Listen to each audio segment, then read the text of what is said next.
Notice anything different? Don't worry, I'm not the Stephen Hawking's reincarnate. It's just levels baby. Welcome to the Rombitek YouTube channel. Today's video will be centered around wrapping up the dish barrow sessions. If you have no clue on what exactly the dish barrow is, then get the heck out of here. Oh, wow, bad language. Sorry YouTube, I was only joking. Just click on the link in the video description and check out the first part of the video series. Also don't forget to click the subscribe button and show some damn support. Oh, no, that's fine. Now let's get down to the business. The dish barrow is basically a work of madness. Not like gravity. We mean sheer passion and determination. So the load placed inside the dish is a crap load of chicken waste which was to be taken to a nearby disposal and recycling site. Also the load was meant to test the limits of the DIY master's dish barrow, so do not be surprised if it collapses before the end of the video. Oh, wow, interesting stuff. The man in this video is a volunteer. His name is Rob, not the bank kind, but mankind, the DIY master's kind.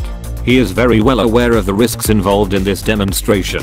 It's not for the faint of heart. Look at him. Just familiarizing himself with this weird looking piece of machinery. You have no idea what's coming, Rob, and it's definitely not Christmas.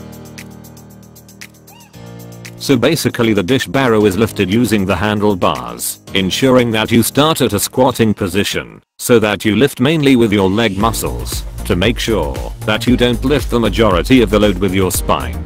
It may look like a good upper body workout, but don't be fooled. Yep, that's right, safety first. Once you have successfully lifted the weight, it's time to move forward. Yes, I know, there is loads of room for improvement, as you may have noticed that the dish barrow doesn't have legs for the handlebars to be elevated, as in an ordinary wheelbarrow, so that you don't have to start from a squatting position when lifting the load.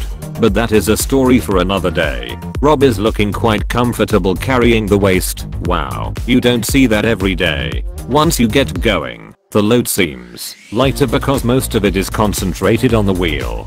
I hope this was an inspirational video, and you have seen how simple it is to use a dish barrow, as Rob was demonstrating pure innovation and idealistic creativity. Thank you, Rob. You can go and collect your paycheck. Oh no, by the way, you volunteered, so you get 0 donkeys. Wow. For more interesting videos, check out the DIY Masters Sessions playlist. Also don't forget to click the subscribe button. Thank you for watching.